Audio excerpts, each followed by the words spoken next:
نحمده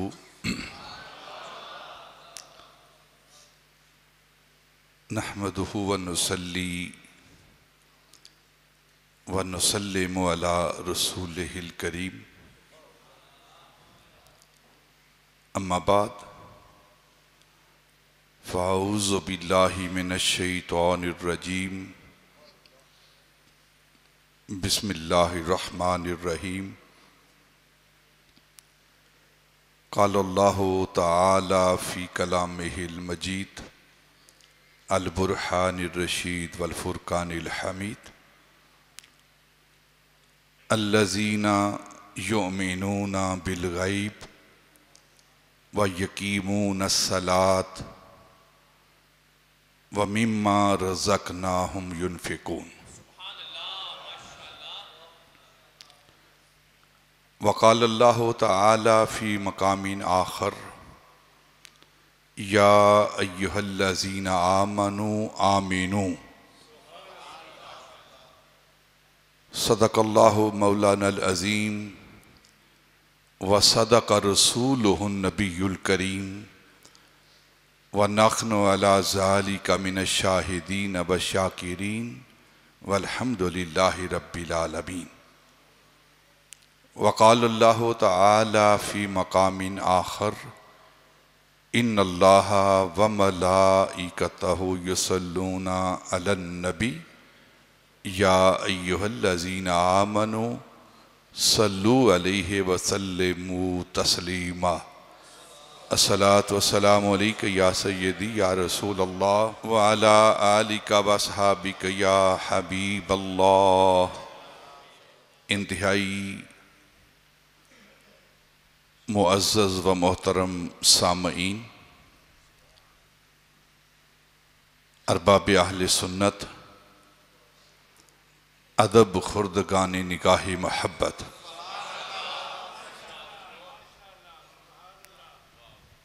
قرآن مجید برہان رشید سے دو آیات بینات طیبات آپ کے سامنے تلاوت کی گئی ہیں۔ گزشتہ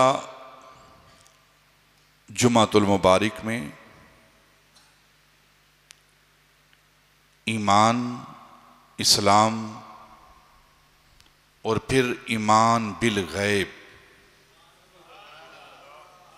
اس پر انتہائی ابتدائی گفتگو آپ کے سامنے پیش کی گئی۔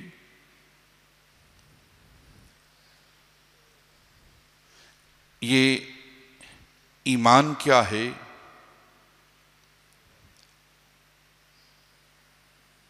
اس پر جو بات آپ کے سامنے رکھی گئی تھی، نبی پاک صلی اللہ علیہ وسلم کی تصدیق محض کا نام ایمان ہے۔ نبی پاک کی تصدیق محض کا نام ایمان ہے، یعنی جو کچھ ہمارے آقا و مولا تاجدار مدینہ صلی اللہ علیہ وسلم نے فرما دیا وہ حق ہے، وہ حق ہے جو آپ نے فرما دیا ہے۔ اور مومن کون ہے؟ جو نبی پاک صلی اللہ علیہ وسلم کی تصدیق فرما دے کہ آپ نے جو فرمایا ہے، جو حکم دیا ہے وہ اللہ کی طرف سے ہے، آپ اللہ کے رسول ہیں، حق بات ہے، وہ یہ ایمان ہے۔ حضرت مولانا روم مست بادہ قیوم، یہ وہ ہستی ہیں مولانا روم رحمت اللہ تعالی علیہ، جن کو علامہ اقبال اپنے مرشد کہتے ہیں کہ میرے پیر ہیں یہ۔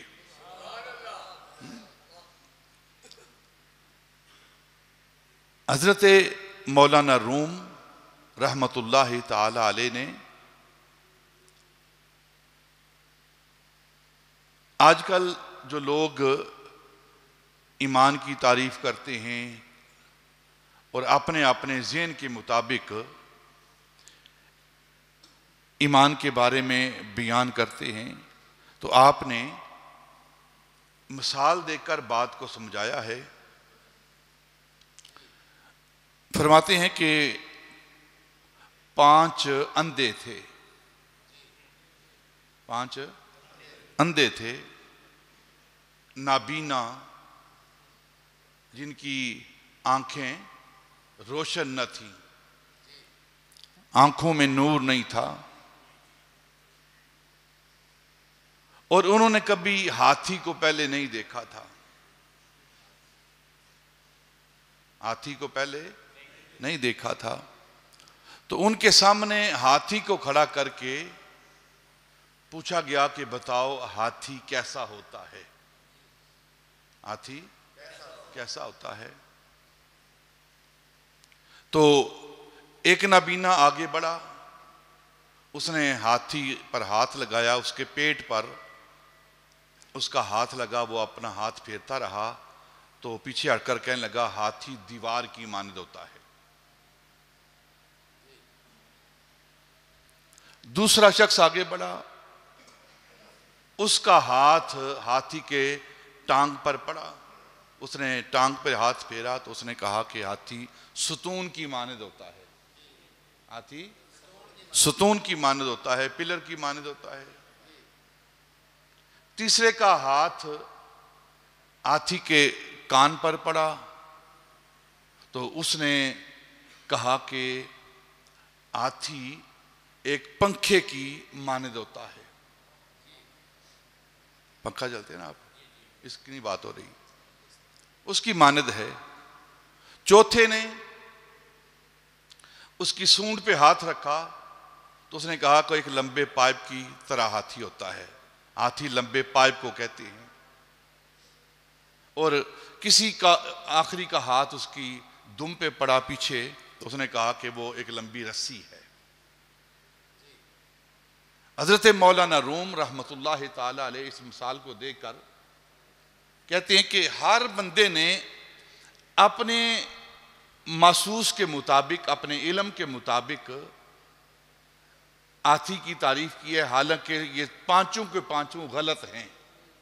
نہ دیوار کا نام ہاتھی ہے، نہ ستون کا نام ہاتھی ہے، نہ پنکھے کا نام ہاتھی ہے، نہ سونڈ جو لمبی رسی کی مانند ہے اس کا نام ہاتھی ہے۔ ہاتھی ایک وجود کا نام ہے۔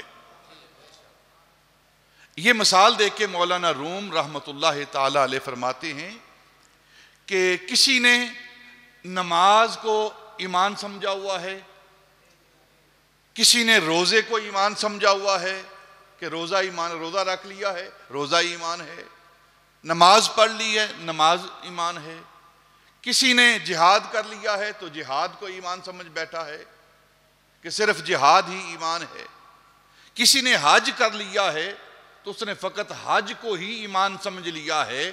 آپ فرماتے ہیں کہ نہ صرف نماز کا نام ایمان ہے، نہ صرف روزے کا نام ایمان ہے، نہ صرف حج کا نام ایمان ہے، نہ صرف جہاد کا نام ایمان ہے، نہ صرف انفاق فی سبیل اللہ کا نام ایمان ہے، ایمان نبی پاک کی محبت کا نام ہے، نبی پاک کی محبت کا نام ہے۔ ایک ایک چیز کو حضرت مولانا روم کس طرح بیان کر رہے ہیں، یہ بزرگوں کا طریقہ رہا ہے کہ وہ عام فام مثال دے کے نا دین کو سمجھاتے ہیں تاکہ چھوٹے سے چھوٹے ذہن والا بھی اس مثال کے ذریعے وہ دین کو سمجھ لے۔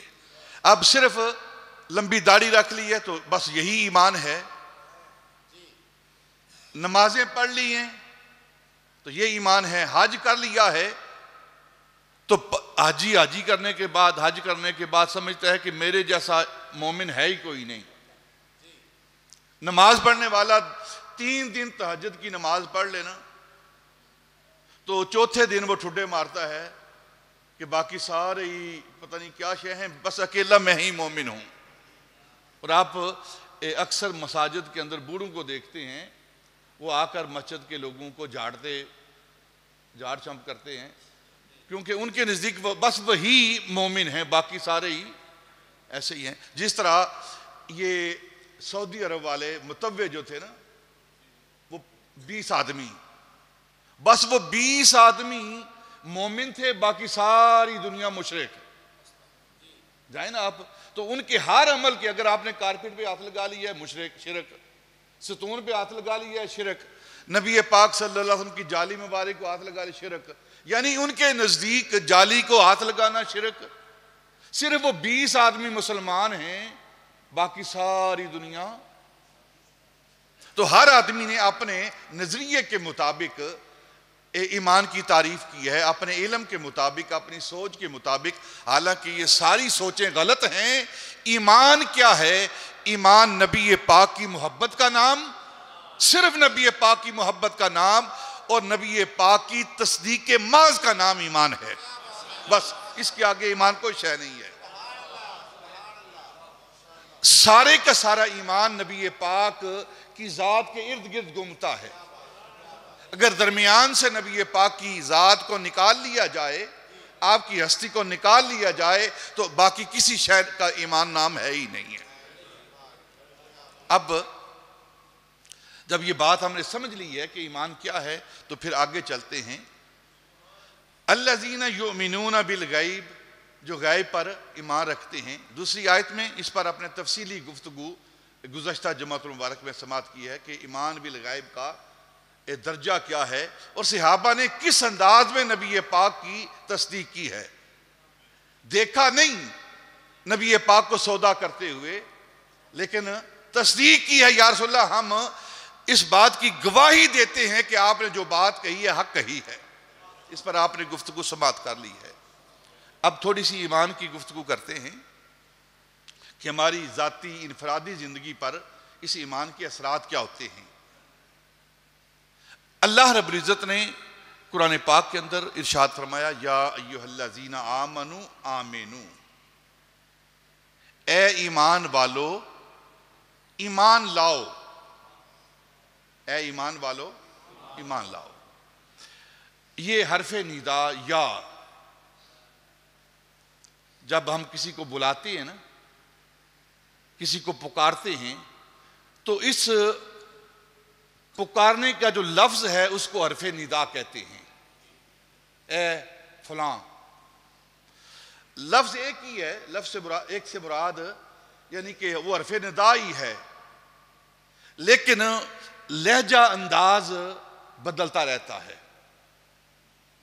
اگر آپ کسی اچھے فرد کو بلاتے ہیں تو آپ کا لہجہ اور ہوتا ہے. کسی چور چکے کو بلاتے ہیں تو اس کا لہجہ اور ہوتا ہے. گنہگار کو بلاتے ہیں، مجرم کو بلاتے ہیں تو اس کا لہجہ بلانے کا اور ہوتا ہے. اب اللہ رب العزت یا کا لفظ استعمال کر کے نا تو لہجہ اس کا بتا رہا ہے. یا ایھا الذین آمنو، اے میرے محبوب کے غلاموں.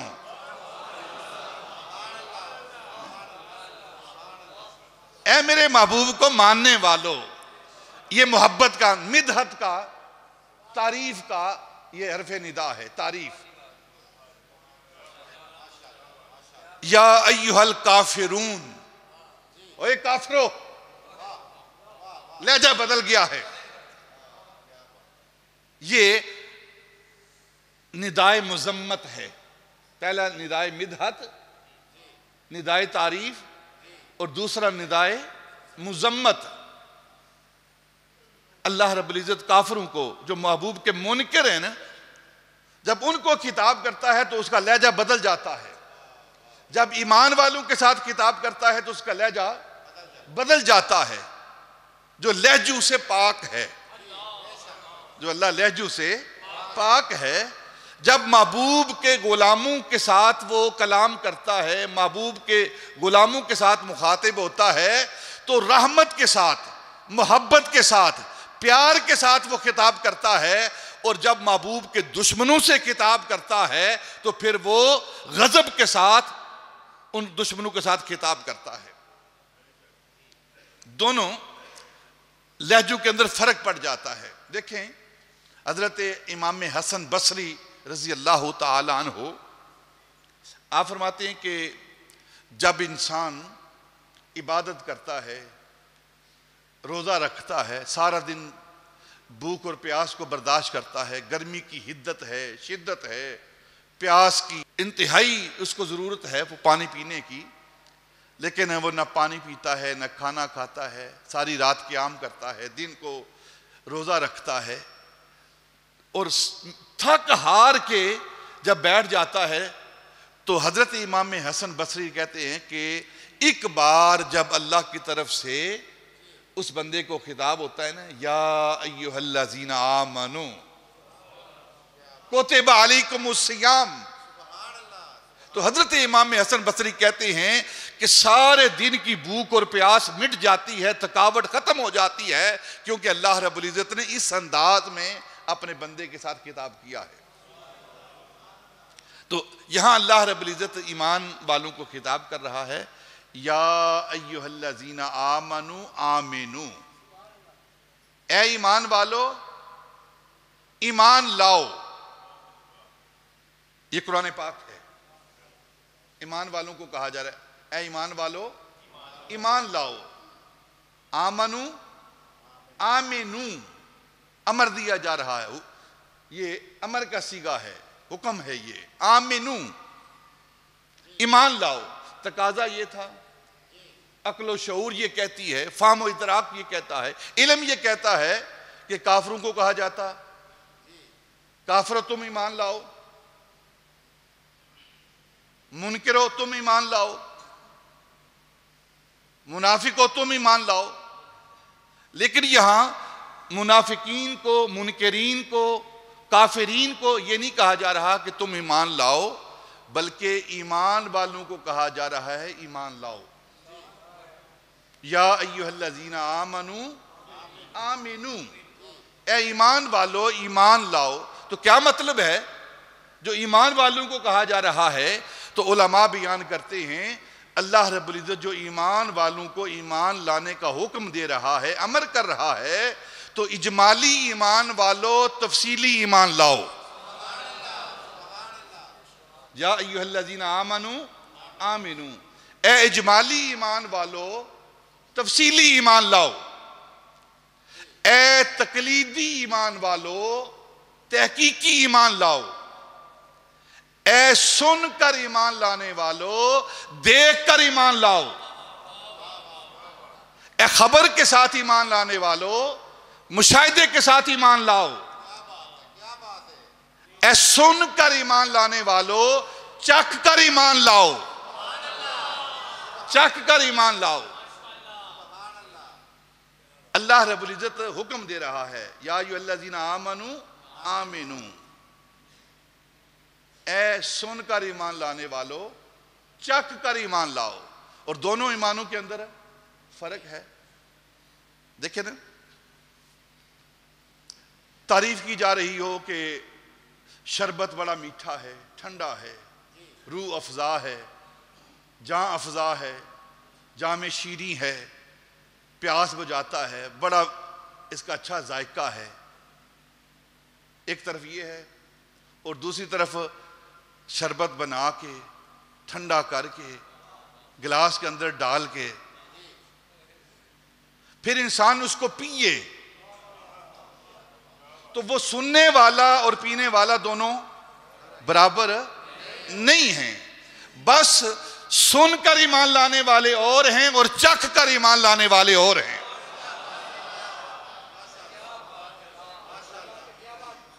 اللہ رب العزت کی توحید، اس کی وحدانیت کا اعلان کرنے والے اور ہیں، اور معراج کی رات دنا فتح دلہ کی گلیوں میں جا کر حریم ذات میں بیٹھ کر اس کے حسن کے جلووں کو دیکھ کر آ کر اعلان کرنا کہ وہ بڑا سونا ہے، یہ اور ہے۔ جنہ ایک کٹ پر کے پیتا وعد دے مدلالوں، علم کلام یاد نہ رہا گزرے کال مکالوں۔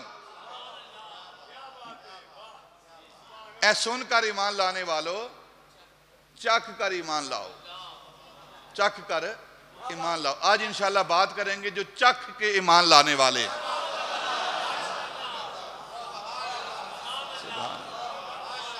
سبحان حضرت حارث رضی اللہ تعالیٰ عنہ صحابی رسول ہیں. نبی پاک صلی اللہ علیہ وسلم نے ایک دن صبح ہوئی نا تو پوچھا کیف اصبحت یا حارث،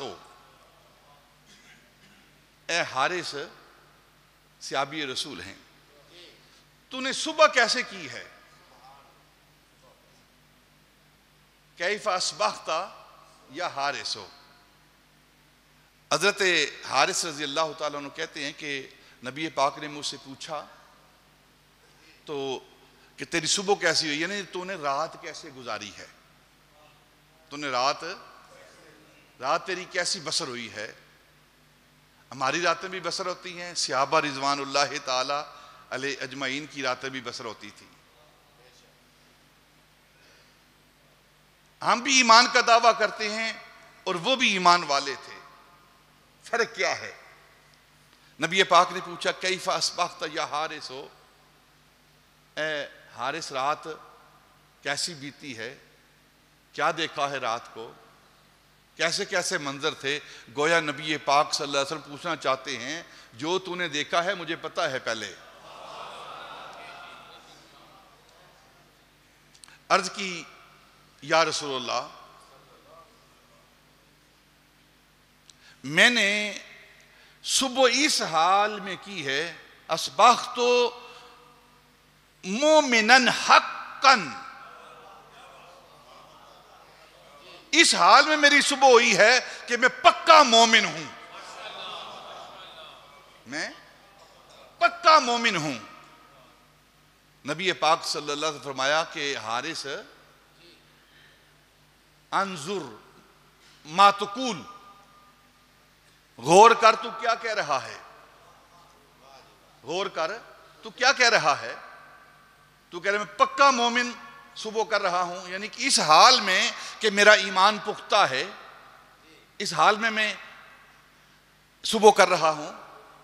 ہر شے کی نبی پاک نے فرمایا کہ ہر شے کی ایک حقیقت ہوتی ہے، لکل شیء حقیقتاً ما حقیقت و ایمان کا، ہر شے کی جب ایک حقیقت ہوتی ہے تو کہہ رہا ہے کہ میں مومن حق ہوں، پکا مومن ہوں، تو تیرے ایمان کی کیفیت کیا ہے، تیرا ایمان کیسا ہے؟ تو عرض کی یا رسول اللہ میں نے جو عرض کی ہے کہ مومن حق کی حالت میں، ایمان حق کی حالت میں نے صبح کی ہے، تو میرے ایمان کی کیفیت یہ ہے کہ میں نے اپنے نفس کو دنیا سے دور کر دیا ہے، اپنے آپ کو دنیا سے، دنیا کی محبت سے، دنیا کی مشغولیت سے، دنیا کے کاموں سے اپنے آپ کو دور کر دیا ہے. بس میری کیفیت یہ ہے، حالت یہ ہے کہ راتوں کو قیام کرتا ہوں، اللہ کی بارگاہ میں کھڑا رہتا ہوں، صبح روزہ رکھتا ہوں، سارا دن روزے کی حالت میں رہتا ہوں، رات کو قیام کرتا ہوں، اللہ کی بارگاہ میں عبادت کرتا رہتا ہوں، دنیا کے کاموں سے جان چھڑا لی ہے میں نے. اور اب میری کیفیت یہ ہے، میری حالت یہ ہے. حضرت حارثہ رضی اللہ تعالیٰ کہتے ہیں اب میری حالت یہ ہے کہ جب سے میں نے اپنے نفس کو، اپنی جان کو، اپنے آپ کو دنیا کے کاموں سے دور کر لیا ہے، اللہ کی بارگاہ میں حاضر رہتا ہوں، اس کی عبادت کرتا ہوں، اس کی تابعداری کرتا ہوں، اس کے حکم کو مانتا ہوں، تلاوت قرآن کرتا ہوں، ہر وقت نیکی میں گزارتا ہوں، تو اب میری حالت یہ ہے کہ میں اللہ کے عرش کو اپنی آنکھوں سے دیکھتا ہوں.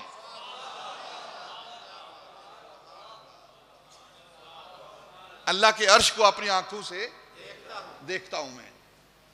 اور پھر عرض کی یا رسول اللہ میری حالت کیا ہے، کیفیت کیا ہے کہ میں اہل جنت کو جنت کے اندر ٹہلتے ہوئے، جنت کی نعمتوں سے متمتع ہوتے ہوئے دیکھتا ہوں.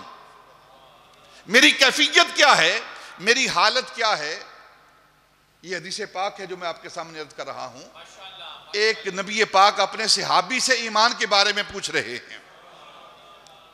کیسا ایمان ہونا چاہیے، کیسی ایمان کی کیفیت ہونی چاہیے؟ تو عرض کی یا رسول اللہ اب حالت یہ ہے کہ اپنی آنکھوں سے عرش الہی کو دیکھتا ہوں، اپنی آنکھوں سے جنت کا نظارہ کرتا ہوں، اور جنتیوں کو دیکھتا ہوں جو جنت کے اندر جنت کی نعمتیں حاصل کر رہے ہیں، خوش ہو رہے ہیں، اور جہنم کا مشاہدہ کرتا ہوں، جہنم کو دیکھتا ہوں، اور جو جہنمیوں کو عذاب ہو رہا ہے وہ بھی دیکھتا ہوں، اور اس عذاب سے جو ان کو تکلیف پہنچتی ہے، ان کی چیخیں نکلتی ہیں، ان چیخوں کو اپنی کانوں سے سنتا ہوں۔ جب یہ حضرت حارث رضی اللہ تعالیٰ نے نبی پاک کی بارگاہ میں یہ بات عرض کی نا، تو نبی پاک نے فرمایا عرفتا، تو نے حقیقت ایمان کو پا لیا ہے، حقیقت ایمان کو پا لیا ہے، تو نے ایمان کی چاشنی حاصل کر لی ہے، ایمان کی حلاوت حاصل کر لی ہے، فلزم فلزم فلزم، بس اسی پر قابو رکھ اور کھڑا ہو جا، استقامت اختیار کر لے۔ یعنی کیا مطلب کہ دنیا سے جان چھڑا لے، ہر وقت اللہ کی عبادت میں مشغول رہ، پھر تیرے ایمان کی یہ کیفیت ہوگی کہ دنیا کے اندر رہ کر، اس زمین پر کھڑے ہو کر تو اپنے ہاتھ باندھے گا، آنکھیں بند کرے گا، جنت تیرے سامنے ہوگی، جنت تیرے سامنے ہوگی، جہنم کا مشاہدہ کرے گا، جہنم کے لوگوں کو عذاب جو ہو رہا ہے اس کو تو دیکھے گا، اور ان کی چیخوں کو تو سماعت کرے گا۔ یہ ایمان ہے جو صحابہ رضوان اللہ تعالی علی مجمعین کو حاصل تھا، علاوت ایمان، چاشنی ایمان، اور مشاہدے والے یہ لوگ ہیں جنہوں نے چکھ کر ایمان کو حاصل کیا ہے۔ اور اگر ہم احادیث کا مطالعہ کریں، صحابہ کی زندگی کا مطالعہ کریں، تو صحابہ رضوان اللہ تعالی علی مجمعین فرماتے ہیں کہ ہم نے نبی پاک صلی اللہ علیہ وسلم سے ایمان پہلے سیکھا ہے اور قرآن بعد میں سیکھا ہے۔ صحابہ فرماتے ہیں، احادیث بڑی بڑی ہیں کہ ہم نے نبی پاک سے ایمان پہلے سیکھا ہے اور قرآن بعد میں سیکھا ہے، اور قرآن پر ایمان ہی نبی پاک کی وجہ سے ہے۔ قرآن پر ایمان ہمارا یہ نبی پاک کی وجہ سے ہے نا، نبی پاک نے فرمایا یہ قرآن ہے، ورنہ کس نے دیکھا ہے کہ جبریل امین لے کر آ رہے ہیں، اور قرآن بھی نبی پاک کی زبان سے نکل رہا ہے، حدیث بھی نبی پاک کی زبان سے نکل رہی ہے، تو نبی فرما رہا ہے یہ قرآن ہے، ہم ایمان لا رہے ہیں یہ قرآن ہے، اور نبی فرما رہا ہے یہ میری حدیث ہے تو ہم ایمان لا رہے ہیں یہ حدیث پاک ہے۔ تو اب ایمان کی کیفیت کیا ہے، حالت کیا ہے؟ حضرت حارث رضی اللہ تعالیٰ کہتے ہیں کہ میری کیفیت یہ ہے، عبادت کر کر کے، راتوں کو قیام کر کر کے، دن کو روزے رکھ کر، دنیا سے چھٹکارا حاصل کر کے، میرے ایمان کی کیفیت یہ ہے کہ اپنی آنکھوں سے جنت کو دیکھ رہا ہوں، عرش الہی کو دیکھ رہا ہوں، جنت کے اندر جنتیوں کو دیکھ رہا ہوں، جہنم کا مشاہدہ کر رہا ہوں، اور جہنمیوں کو جو عذاب پہنچ رہا ہے اس عذاب کی تکلیف سے جو ان کی چیخیں نکل رہی ہیں ان کو اپنی کانوں سے سن رہا ہوں۔ اب یہاں تھوڑی دیر آپ غور کریں، یہ حدیث پاک ہے۔ ایک صحابی رسول، ان کا یہ مرتبہ ہے کہ وہ مدینے کی زمین پر کھڑے ہو کر عرش الہی کا بھی مشاہدہ کر رہے ہیں، جنت کو بھی دیکھ رہے ہیں، اور دوزخ کا بھی مشاہدہ کر رہے ہیں، اور دوزخ کے اندر جو عذاب پہنچ رہا ہے اس کی تکلیف سے جو ان کی چیخیں نکل رہی ہیں، وہ صحابی مدینے کے اندر بیٹھ کر اپنے کانوں سے ان کی چیخوں کی آواز سن رہا ہے۔ اگر صحابی کا یہ مرتبہ ہے اور جسے دیکھ کر انسان صحابی بنتا ہے، اس نبی کا کیا مرتبہ ہوگا؟ وہ مدینے میں بیٹھ کر ہمارے درود پاک کو کیوں نہیں سنتا؟ دیکھیں نا، ایک اور حدیث پاک بخاری شریف کی پیش کر دیتا ہوں۔ نبی پاک صلی اللہ علیہ وسلم معراج پر تشریف لے گئے نا، بخاری کی حدیث پاک ہے یہ، تو نبی پاک فرماتے ہیں کہ میں جنت کی سیر کر رہا تھا، تو سیر کرتے کرتے نا اچانک انی سمیت دفع نالیک بین یدی یا بلال، آپ واپس تشریف لائے اور حضرت بلال کو بلایا، اور بلا کر کہا کہ بلال تو کیا عمل کرتا ہے، کیا عمل کرتا ہے کہ آج رات جب میں جنت کی سیر کر رہا تھا نا، حدیث پڑھیں، صرف معراج کی رات ہی سیر نہیں کی آپ نے، نبی پاک نے، کہ صرف معراج کی رات ہی آپ نے سیر کی ہے. آپ اکثر فرماتے ہیں آج رات میں جنت کی سیر کر رہا تھا، آج رات میں جنت میں گیا تھا، وہاں سیر کی، وہاں کے احوال کو دیکھا. بلکہ ایک حدیث پاک بخاری کی نبی پاک فرماتے ہیں کہ میں نماز پڑھ رہا تھا، جنت بالکل میرے قریب کر دی گئی. اور نماز کے دوران آپ نے اپنا ہاتھ بارک اوپر کیا ایسے کوئی چیز توڑنے کے لیے. تو صحابہ نے عرض کی یا رسول اللہ ہم نے دیکھا ہے کہ آپ نے نماز کی حالت میں اپنے ہاتھ کو اوپر کیا ہے. تو فرمایا اللہ نے جنت بالکل میرے قریب کر دی تھی اور ایک انگوروں کا خوشہ میرے قریب آیا، میرا دل چاہا کہ اس کو توڑوں میں، اور ہاتھ قریب لے جا کر واپس لے آیا میں کہ یہ وہاں کے معاملے ہیں، یہاں نہیں رکھنے چاہیے. یہ اب حضرت بلال رضی اللہ عنہ کو بلایا، بلا کر فرمایا، پوچھا بلال تو کون سا عمل کرتا ہے، کیا عمل کرتا ہے کہ میں نے دیکھا ہے کہ جنت کے اندر جب میں سیر کر رہا تھا تو میرے آگے آگے نا تیرے چلنے کی آواز آ رہی تھی. سمیت و دفع نالیک، تیرے جو نالین ہیں نا، جوڑے جو تیرے ہیں، تیری کھڑائیں جو ہیں نا، ان کھڑاؤں کی آواز میں جنت کے اندر سن رہا تھا. اب پاؤں کی آواز ہے، کھڑاؤں کی آواز ہے، نالین کی آواز ہے. سکی ماں جو ہوتی ہے نا، سکی ماں جس نے جنم دیا ہوتا ہے، وہ نہیں پہچان سکتی. 5 بیٹے ہوں نا، 2 بیٹے ہوں، دروازے کے باہر دروازہ بند ہو، ماں اندر بیٹھی ہو اور بیٹا آئے تو اس کے پاؤں کی آہٹ سے ماں نہیں پہچانتی کہ کس بیٹے کی آہٹ ہے، یہ کس کے پاؤں کی آواز ہے یہ. لیکن قربان جائے نبی پاک صلی اللہ علیہ وسلم کی ذات پر، آپ اپنے ہر غلام کے پاؤں کی آہٹ کو بھی پہچانتے ہیں. حضرت بلال سے کہا کہ تیرے قدموں کی آہٹ میں سن رہا تھا. اتنی محبت ہے اپنے صحابہ کے ساتھ، اتنی محبت ہے اپنی امت کے لوگوں کے ساتھ، وہ نبی اپنے ہر امتی کے ہر عمل کو جانتا ہے. تو میں نے کیا کیا، دیکھا کہ جنت کے اندر آگے آگے تیرے چلنے کی آواز میں سن رہا تھا. وہ نبی پاک صلی اللہ علیہ وسلم. اب جب عام صحابی، عام امتی وہ مدینہ اور مکہ میں بیٹھ کر وہ جنت اور جہنم کا مشاہدہ بھی کرتا، وہاں کی آوازیں بھی سنتا ہے، تو ہمارے آقا مولا جن کی وجہ سے درجہ صحابیت ملتا ہے، وہ خود کائنات کی آوازیں کیوں نہیں سنتے؟ اگر کوئی ان کا غلام درود بیچتا ہے ان پر تو اس کے درود کو کیوں نہیں سنتے وہ؟ پھر ایک توجیہ پیش کی جاتی ہے جو انتہائی بونڈی قسم کی توجیہ ہے کہ وہ نزدیک سے سنتے ہیں اور دور سے نہیں سنتے. کتنے نزدیک سے سنتے ہیں اس کا تعین کر دیں آپ، اور کتنے دور سے نہیں سنتے اس کا بھی فیصلہ کر دیں آپ. یعنی نزدیک سے سنتے ہیں، کتنے نزدیک سے؟ اگر مواجہ شریف کے سامنے کھڑے ہو کر جالیوں کے سامنے کو درود بیچتا سنتے ہیں، اور اگر تھوڑا کو پیچھے ہٹ جائے پھر بھی سنتے ہیں، اور تھوڑا پیچھے ہٹ جائے پھر بھی سنتے ہیں. مسجد نبی سے باہر نکل جائے پھر آگے خاموشی. جو نبی مواجہ شریف کے سامنے کھڑے ہونے والے کا درود اور سلام سنتے ہیں، ان کے لیے کیا بودھ ہے کہ وہ کائنات کے دوسرے کونے میں بیٹھے ہوئے فرد کا درود و سلام کیوں نہ سنیں؟ وہ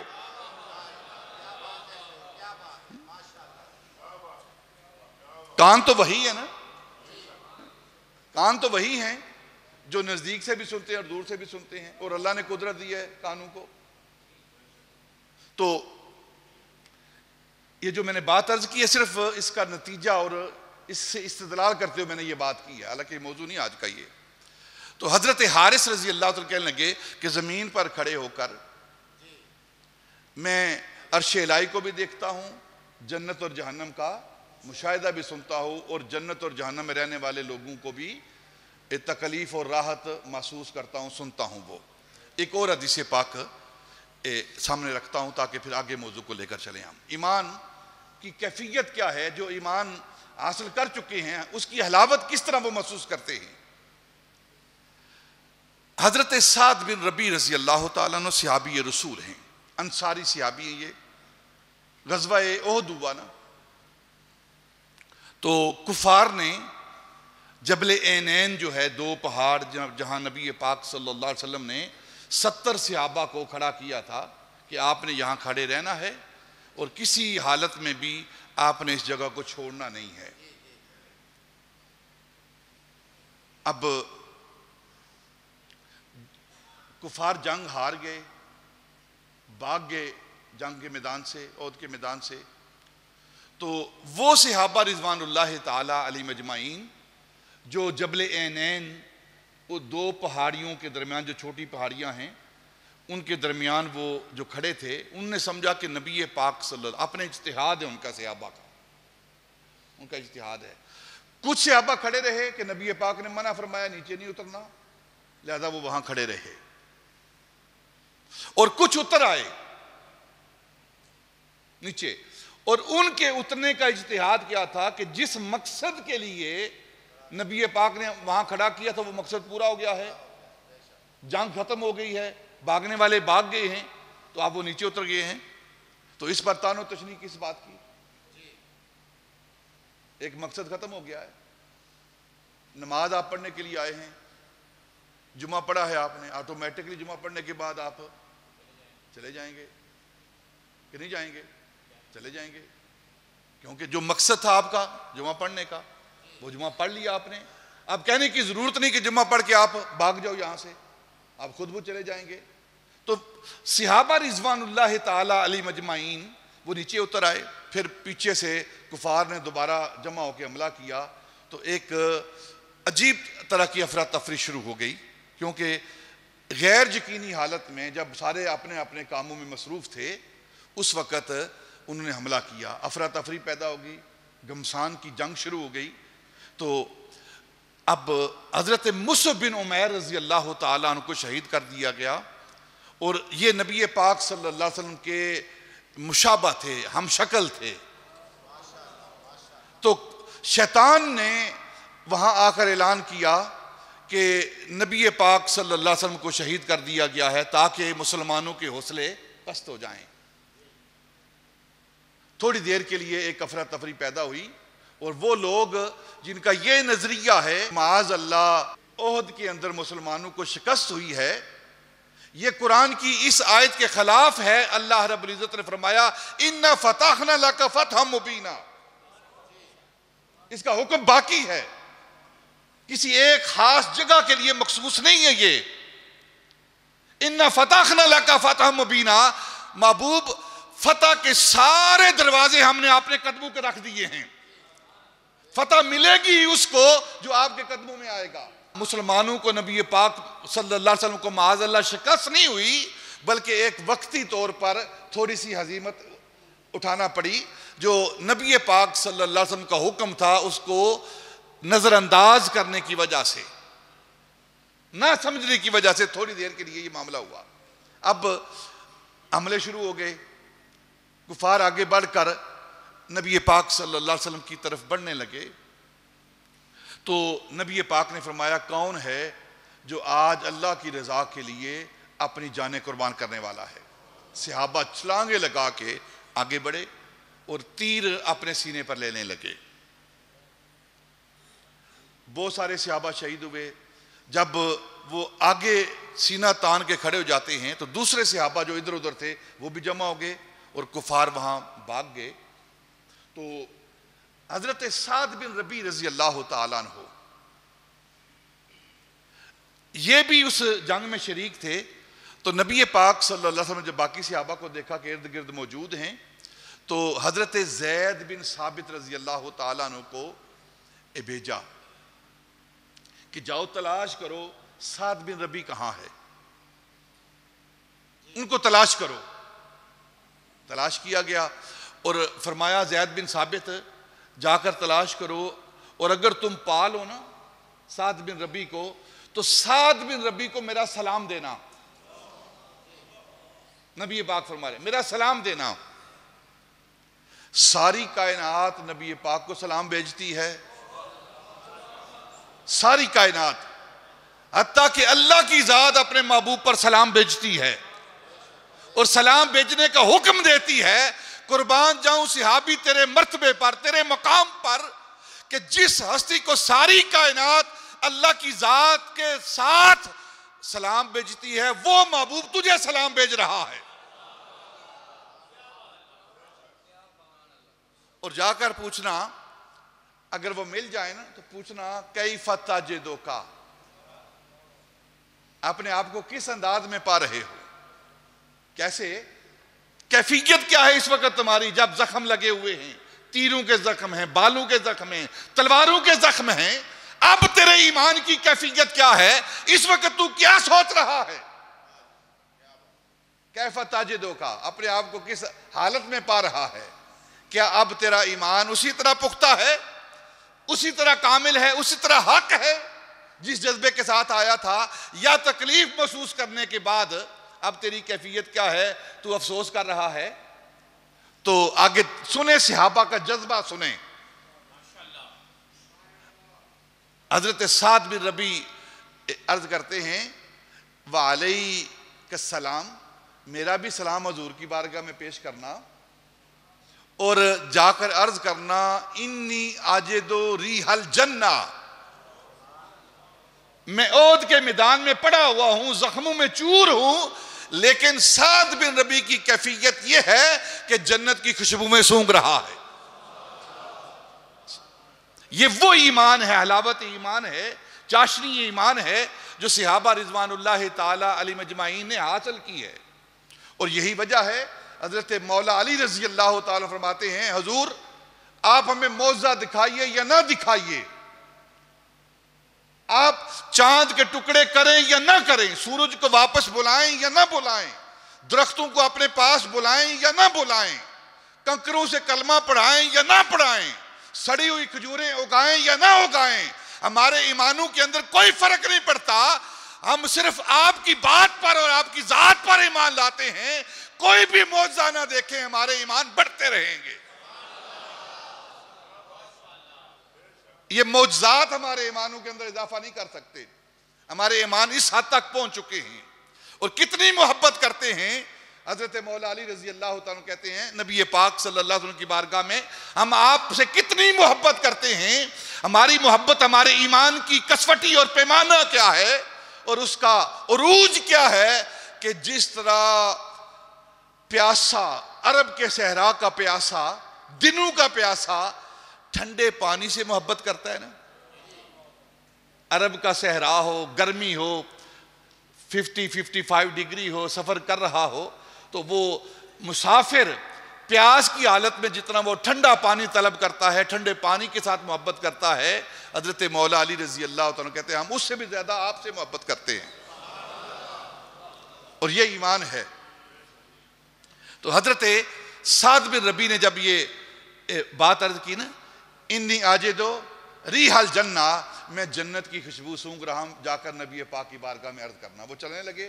حضرت زید بن ثابت رضی اللہ تعالیٰ عنہ تو فرمایا زید ایک منٹ رک جاؤ، میری حالت کچھ اور ہے، کیفیت کچھ اور ہے، جان نکلنے والی ہے، زخم سے چور ہو چکا ہوں، ایک پیغام ہے جو اپنی قوم کے لیے میں آپ کے ذریعے پہنچانا چاہتا ہوں۔ حضرت سعد بن ربی انصاری صحابی ہیں، مدینے کے رہنے والے ہیں، وہ حضرت زید بن ثابت کو پیغام دے رہے ہیں کہ جا کر انصاریوں کو جمع کرنا، مدینے کے صحابہ، انصاری صحابہ کو جمع کرنا، اور انہیں کہنا کہ سعد بن ربی کا تمہارے لیے پیغام یہ ہے کہ خبردار اگر آقا مولا تاجدار مدینہ صلی اللہ علیہ وسلم کو ذرہ بار بھی تکلیف ہوئی، اگر ان کے پاؤں میں کانٹا بھی چوما، اگر انہیں ذرہ بھی تکلیف پہنچی اور تم نے سستی کا مظاہرہ کیا، ان کی حفاظت میں اپنی جانوں کے نذرانے پیش نہ کیے تو کل اللہ کی عدالت ہوگی، میدان حشر ہوگا، سعد بن ربی کا ہاتھ ہوگا اور تمہارے گریبان ہوں گے۔ آقا مولا کی حفاظت کرنی ہے تم نے، یہ میرا پیغام انسانیوں کو دے دینا، اور ساتھ ہی ان کی روح قبض کر گئی، انا للہ و انا الیہ راجعون۔ اب حضرت زید بن ثابت رضی اللہ تعالیٰ نبی پاک کی بارگاہ میں حاضر ہوئے اور عرض کی یا رسول اللہ وہ آپ کا سلام دیا ہے، وہ آپ کو سلام دے رہے ہیں، انہوں نے یہ پیغام دیا ہے اپنی قوم کے لیے۔ تو نبی پاک صلی اللہ علیہ وسلم کی آنکھوں سے چھما چھما آنسو گرنے لگے۔ اب وقت گزر رہا ہے، سیدنا ابو بکر صدیق رضی اللہ تعالیٰ عنہ ایک دن اپنے دور خلافت میں اپنے گھر کے باہر ایک چٹائی پڑی ہوئی ہے، اس چٹائی کے اوپر گھر کے دروازے کے باہر آپ لیٹے ہوئے ہیں، تو آپ کی سینے پہ نا ایک چھوٹی سی بچی وہ لیٹی ہوئی ہے۔ سیدنا ابو بکر صدیق خلیفہ اول بلا فصل افضل البشر بعد الانبیاء، وہ کیا کرتے ہیں؟ کبھی اس ننھی معصوم بچی کے ہاتھوں کو چومتے ہیں، کبھی پاؤں چومتے ہیں، کبھی ماتھے پہ بوسہ دیتے ہیں، کبھی رخساروں پہ بوسہ دیتے ہیں، کبھی اٹھاتے ہیں پھر سینے پہ رکھتے ہیں، پھر اٹھاتے ہیں پھر سینے پہ رکھتے ہیں۔ تو حضرت زید بن ثابت رضی اللہ تعالیٰ عنہ کہتے ہیں کہ میں گزر رہا تھا تو اچانک میری نظر پڑی کہ ابو بکر صدیق وہ لیٹے ہوئے ہیں اور بچی کے ساتھ وہ کھیل رہے ہیں، پاؤں چوم رہے ہیں، ہاتھ چوم رہے ہیں، اس کو بوسے دے رہے ہیں۔ تو کہتے ہیں میں نے عرض کی ابو بکر یہ بچی کون ہے، کس کی بچی ہے، یہ بیٹی آپ کی ہے؟ تو کہتے ہیں کہ جب میں نے یہ بات سنی نا، بات کہی، تو سیدنا ابو بکر اٹھ کر بیٹھ گئے۔ فرمانے لگے تو پوچھ رہے ہو یہ کس کی بیٹی ہے جس کو میں چوم رہا ہوں؟ ہر جانے والا یہ وصیت کر کے جاتا ہے دوسرے اپنے دوست کو، بھائی کو، کہ میرے جانے کے بعد میری اولاد کا خیال رکھنا۔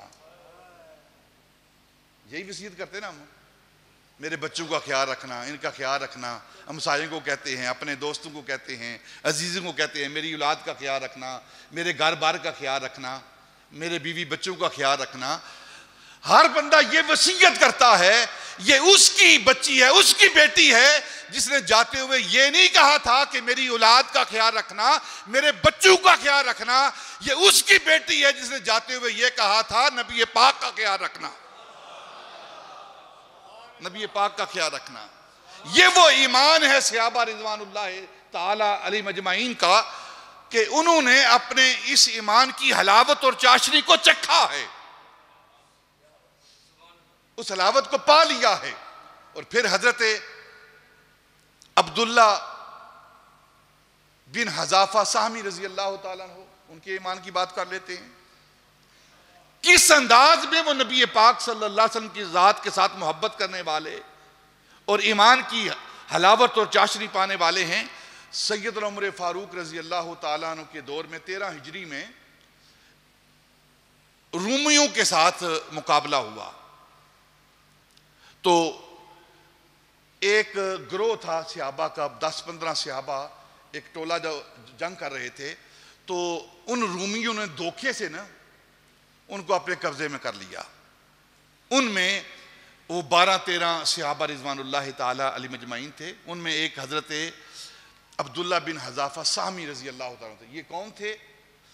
آپ اگر تاریخ کے برق پڑھیں نا تو نبی پاک صلی اللہ علیہ وسلم جو 4 اپنے خط دے کر مختلف سلطنتوں کی طرف لوگ بھیجے تھے نا، صحابہ بھیجے تھے، پیغام بھیجا تھا اپنی نبوت کا، نبی پاک صلی اللہ علیہ وسلم نے اپنی رسالت کا، اسلام کی دعوت دی تھی، تو کسریٰ کی طرف جو صحابی پیغام لے کر تھے وہ حضرت عبداللہ بن حذافہ سہمی تھے۔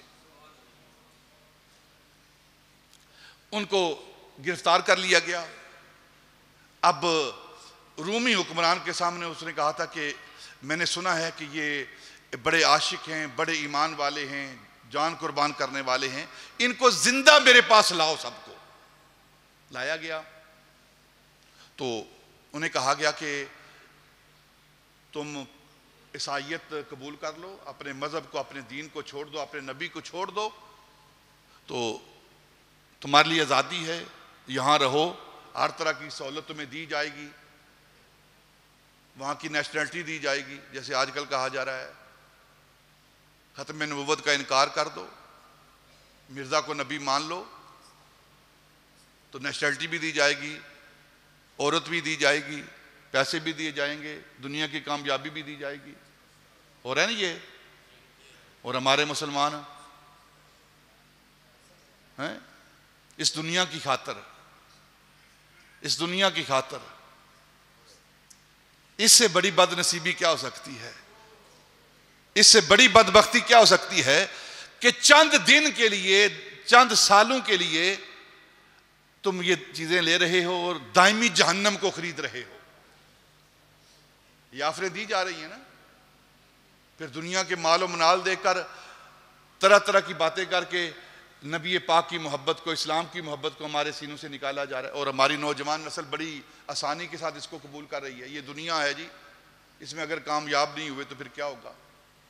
یہاں کی کامیابی نہیں چاہیے، اور مال و دولت کا ہونا کامیابی نہیں ہے۔ کامیابی انسان اپنا ایمان لے کر اس دنیا سے چلا جائے، نبی پاک کی محبت لے کر چلا جائے، وہ کامیابی ہے۔ یہ کاریں، کوٹھیاں، یہ بڑے بنگلے، یہ کامیابی کا مدار اور معیار نہیں ہے، وہ ایمان ہے جو معیار ہے، نبی پاک کی محبت ہے جو معیار ہے کامیابی کا۔ قد افلح من زکاہا، قرآن کہہ رہا ہے، جس نے تزکیہ کر لیا ہے وہ کامیاب ہوا ہے۔ تو اس نے کہا کہ عیسائیت قبول کر لو، چھوڑ دیے جاؤ گے، آزاد کر دیے جاؤ گے، گھر بھی دیں گے، یہاں کے سارے حقوق بھی دیں گے آپ کو۔ انہوں نے کہا یہ کیسے ہو سکتا ہے؟ جنہ حسن نبی دا ویکھ لیا او غیراں وال تک دے نہیں۔ تجھے دیکھیں، اس نے نا کھانا رکھا کہ چلو ان کو کھانا کھلاؤ، اپنا تھوڑا اخلاق پیش کرو۔ تو جب کھانا رکھا، کھانا کھاتے کھاتے نا ایک لقمہ نیچے گر گیا، کھانے کا ایک لقمہ نا نیچے گر گیا۔ آج ہمیں شرم آتی ہے ہاتھ سے کھاتے ہوئے نا، چمچے لی ہوئی ہیں، کھائیں کوئی بات نہیں، چمچ سے منع نہیں کرتے ہم، لیکن جہاں اسلام کی بات آئے، اسلام کی غیرت کی بات آئے نا، تو پھر وہاں اسلام کی غیرت کو آگے رکھنا چاہیے۔ وہ لقمہ نیچے گرا نا تو اٹھانے لگے، تو ایک نے کہا کہ یہ اتنی بڑی سلطنت ہے، رومی سلطنت ہے، اور وہاں کا بادشاہ بیٹھا ہوا ہے، بڑے وزیر بیٹھے ہوئے ہیں، ان کے سامنے تم لقمہ اٹھاؤ گے تو خیال کریں گے یہ کیسے لوگ ہیں، زمین سے اٹھا کر لقمہ کھاتے ہیں۔ تو دوسرے صحابی نے اس کی طرف دیکھ کر، دوسرے صحابی کی طرف دیکھ کر، میں ان بیوقوفوں کے لیے اپنے نبی کی سنت کو چھوڑ دوں؟ وہ ایمان والے تھے، اور آج ہم اپنے آپ کو پیچھے کرتے ہیں، اپنے ایمان کو، اپنے مسلمان ہونے کو چھپاتے ہیں، اپنے مسلمان ہونے پر فخر نہیں کرتے۔ غلطی آپ خود کرتے ہیں، ہم خود کرتے ہیں تو بلیم اسلام پر دیتے ہیں۔ گناہ چوری ہم کرتے ہیں تو پھر اپنے آپ کو مسلمان کہنا بھی پسند نہیں کرتے۔ چھوڑو چوری کو، چھوڑو بے ایمانی کو، جو پکے مسلمان ہیں، حق مسلمان ہیں، وہ بنو، پھر دیکھو تمہارے سینے کس طرح فخر سے وہ سیدھے ہو جائیں گے۔ اپنی غلطیاں جب کرتا ہے تو پھر انسان کا سر نیچے ہوتا ہے۔ اسلام نے ہر وقت اسلام اپنے بندے کا، اپنے ماننے والے کا سر بلند رکھا ہے۔ تو وہ لقمہ نیچے گرا تو صحابی کہنے لگے کہ میں ان چند بے وقوفوں کے لیے، دنیا داروں کے لیے اپنے نبی کی سنت کو چھوڑ دوں؟ انہوں نے لقمہ اٹھایا، صاف کیا اور کھا لیا۔ اب کھانا کھا لیا تو اس نے دوبارہ دعوت دی کہ تم عیسائیت اختیار کر لو، اسلام چھوڑ دو۔ انہوں نے کہا یہ نہیں ہو سکتا جو تو سوچ رہا ہے، ہم نے ایمان کا مزہ چکھ لیا ہے۔ اس نے کہا اچھا ایسے کرو، پھر اپنے کرندوں سے کہا کہ ان کو اوپر لٹکاؤ اور ان کے جسم پر زخم لگاؤ تاکہ خون ان کے جسموں سے رسے۔ دو تین کو وہاں لٹکا دیا گیا، جسم پر زخم کیے گئے، باقی دیکھتے رہے، تمہاری بھی یہی حالت ہوگی۔ انہوں نے کہا ہمیں بھی لٹکا دو۔ پھر جب کوئی اثر نہ ہوا نا تو انہوں نے کہا ان کو اتارو، جن کو زخم لگائے ہیں نا، جسم سے خون رس رہا ہے، بہہ رہا ہے، ان کو نیچے اتارو، آگ جلاؤ، آگ کے اوپر کڑائی رکھو، کڑائی کے اندر تیل ڈالو۔ تیل ڈالا، جب تیل کھولنے لگا نا تو کہنے لگا بادشاہ کہ ان کو اٹھا کر تیل کڑائی کے اندر ڈال دو۔ ڈال دیا گیا۔ حضرت حذیفہ، حضرت عبداللہ بن حذافہ سہمی، ان کو رکھا گیا سامنے کہ تو دیکھ اپنی آنکھوں سے، اور پھر دعوت دی کہ اگر تو ایمان نہیں لائے گا تو تیرے ساتھ بھی یہی کیا جائے گا۔ انہوں نے کہا جو ڈالیں تو ڈال دو۔ اب بڑی کڑائی کو تیار کیا گیا اور تیل کھول رہا ہے، آگ جلائی گئی۔ حضرت عبداللہ بن حذافہ سہمہ رضی اللہ تعالیٰ، سہمی رضی اللہ تعالیٰ عنہ کو دونوں طرف سے پکڑ کر اس دیگ کی طرف لے جا رہے تھے۔ باقی سارے صحابہ کو شہید کر دیا گیا، تیل کے اندر ڈال دیا گیا، ان کو لے جایا جا رہا ہے۔ آنکھوں سے آنسو جاری ہو جاتے ہیں۔ وہ سمجھتے ہیں کہ اب ڈر گیا ہے اور یہ اسلام چھوڑ دے گا، نبی پاک کو چھوڑ دے گا اور اس عیسائیت کو قبول کر لے گا، تو وہ فوراً بادشاہ کے پاس واپس لے کر آئے خوش ہو کر کہ اب کام بن گیا ہے۔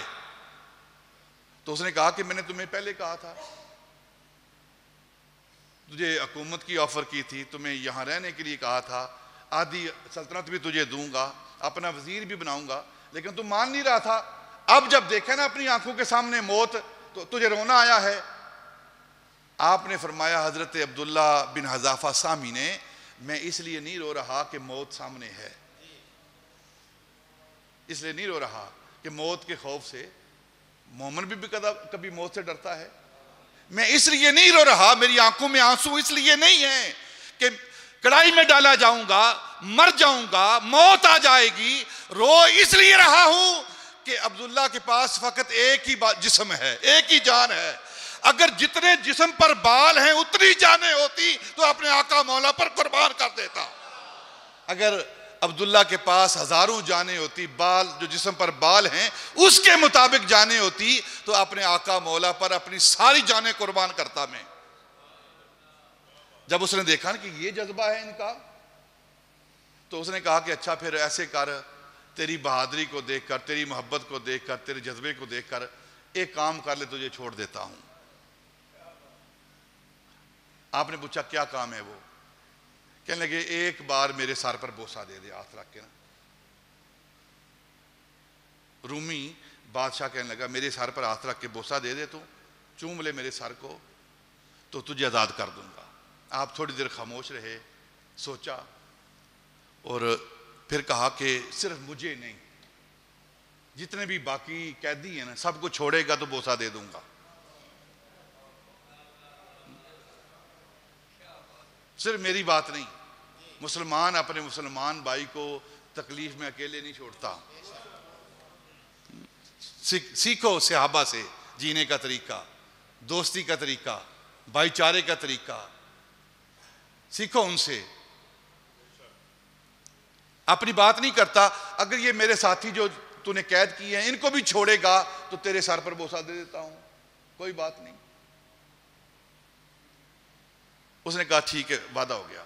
آپ آگے بڑھے اور اس کے سر پر ہاتھ رکھ کے بوسہ دے دیا، آزاد ہو گئے۔ واپس آئے تو سیدنا عمر فاروق رضی اللہ تعالیٰ عنہ خلیفہ رسول امیر المومنین، آپ کا دور خلافت ہے، آ کر عرض کی کہ ہمارے ساتھ یہ معاملہ ہوا تو میں اپنے ساتھیوں کے لیے میں نے یہ کام کیا ہے، اگر میری ذات ہوتی، میرا ذاتی معاملہ ہوتا تو کبھی یہ کام نہ کرتا، اپنے ان ساتھیوں کے لیے میں نے یہ کام کیا ہے۔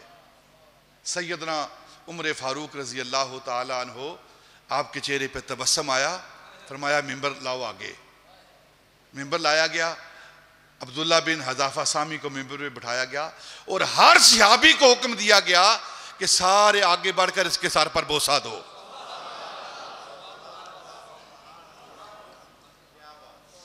یہ وہ حلاوت ایمان ہے، حلاوت چاشنی ہے جو انہوں نے حاصل کی ہے۔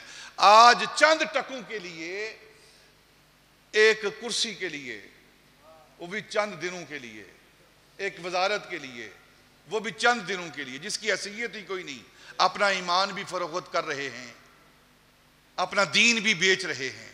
یہ کون سی سمجھداری والی بات ہے؟ آج جو امت مسلمہ ذلیل و رسوا ہو رہی ہے، اس کا سبب کیا ہے؟ کہ دنیا کو قبول کیا ہے، اپنے آقا مولا کی ذات کو چھوڑ دیا ہے۔ یہ ذلت و رسوائی ویسے نہیں ہو رہی؟ اور پھر کیسی بے وقوف قوم ہیں ہم کہ اپنے ہی ملک کو تباہ کر رہے ہیں، اپنے ہی بھائیوں کے مال کو نقصان پہنچا رہے ہیں۔ مسلمان اپنے بھائی کو اکیلا نہیں چھوڑتا، اس کو نقصان نہیں پہنچاتا۔ اور ہم کیسے مسلمان ہیں، کیسے مومن ہیں؟ کہلاتے مومن ہیں، لیکن کام ایک بھی مومن جیسا نہیں ہے، ایمان والوں جیسا نہیں ہے۔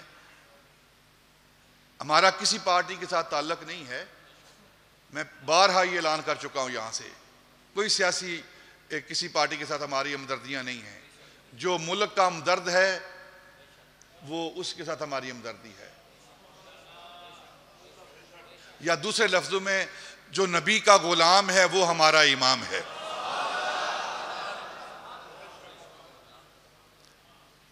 کسی ایک بندے کے لیے اپنے ملک کو تباہ کرنا، ملک کی املاک کو جلانا، یہ کون سی عقل مندی ہے؟ کون سی عقل مندی ہے یہ عقل مندی نہیں، یہ بے وقوفی ہے۔ وہ کوئی بھی ہو، کوئی بھی ہو، یہ ملک ہمارا ہے۔ آپ ان کو علیحدہ کبھی دیکھیں گے، علیحدہ اکٹھے بیٹھ کر سارے مخالف جو آپ کو نظر آتے ہیں نا، یہ مخالف ہیں، اکٹھے بیٹھ کر یہ پارٹیاں اڑاتے ہیں، موج میلہ کرتے ہیں، اور لڑاتے آپ کو ہیں۔ اور ہم بھی عجیب لوگ ہیں۔ میر کتنے سادہ ہیں، میر کتنے سادہ ہیں، بیمار ہوئے جس کے سبب۔ میر ہم کتنے سادہ ہیں، آپس میں لڑتے ہیں، ایک دوسرے کو مارتے ہیں، قتل کرتے ہیں، گاڑیاں توڑتے ہیں، آگ لگاتے ہیں۔ میر کتنے سادہ ہیں، بیمار ہوئے جس کے سبب اسی عطار کے لونڈے سے دعا لیتے ہیں۔ عقل کرو، ہوش کے ناخن لو۔ اور دنیا چاہتی یہ ہے کہ اس پاکستان کو، اس ملک کو اتنا کمزور کر دیا جائے، جو اسلام کا کلہ ہے اتنا کمزور کر دیا جائے کہ یہاں سے اسلام کی آواز نہ نکلے۔ آؤ تھوڑا ہوش کریں، اپنی عقل کو استعمال کریں، جو اللہ نے نعمت دی ہے اس کو استعمال کریں، اور اپنے ملک کے لیے ہم جئیں، اور ملک کی محبت، زمین کی محبت، دھرتی کی محبت، یہ ایمان ہے، یہ ایمان ہے۔ اور ہم کیا کر رہے ہیں؟ جو غلط ہے وہ غلط ہے، جو صحیح ہے وہ صحیح ہے۔ اس کا مطلب یہ نہیں کہ ہم سب کو جلا کے راکھ کر دیں۔ عقل و شعور کے ساتھ ہم اس دنیا کے اندر رہیں، اور ایک قوم بن کر، ایک ملک کے باشندے بن کر، ملک کے ساتھ محبت کرنے والے بن کر ہم رہیں۔ کسی شخصیت پرستی نہ کریں، ہم شخصیت پرستی نہ کریں، جو اللہ اور اللہ کے رسول کا حکم ہے اس پر عمل کریں۔ اللہ ہمیں عمل کرنے کی توفیق عطا فرمائے۔ وما علینا الا البلاغ۔